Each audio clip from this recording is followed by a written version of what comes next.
जो लोग ज्यादा सोचते हैं उन्हें एक कहानी सुनाता हूँ। ये कहानी पूरा सुन लिए तो चिंता करना छोड़ दोगे, तो सुनो।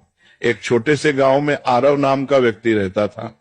आरव बहुत मेहनती था, लेकिन उसकी एक आदत उसकी शांति छीन चुकी थी, बेहद चिंता करना। सुबह उठते ही वो सोचता, कल क्या होगा, पैसा रहेगा या नहीं, लोग क्या कहेंगे, परिवार सुरक्षित रहेगा या नहीं।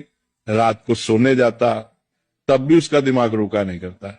एक दिन अत्यधिक चिंता के कारण उसकी तबीयत बिगड़ गई। गांव के लोग उसे पास के पहाड़ पर रहने वाले एक संत के पास ले गए।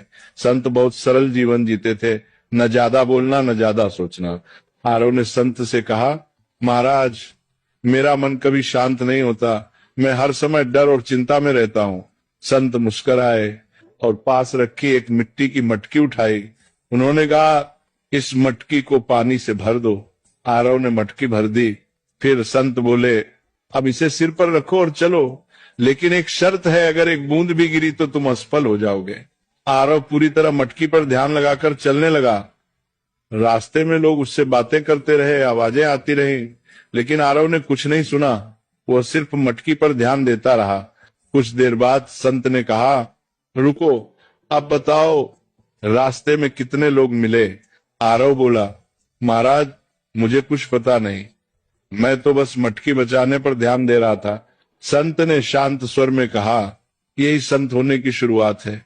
जब ध्यान जरूरी चीज पर होता है तो बेकार की आवाजें अपने आप चुप हो जाती हैं। तुम्हारी चिंता इसलिए है क्योंकि तुम उन चीजों पर ध्यान दे रहे हो जो अभी हुई ही नहीं। फिर संत ने आगे कहा, जो तुम्हारे हाथ में है कर्म, उसे ईमानदारी से करो। जो तुम्हारे हाथ में नहीं, भविष्य से भगवान पर छोड़ दो। यही संत का मन है। उस दिन आरव समझ गया, संत होना जंगल में जाना नहीं है, संत होना मन की अनावश्यक चिंताओं को छोड़ देना है।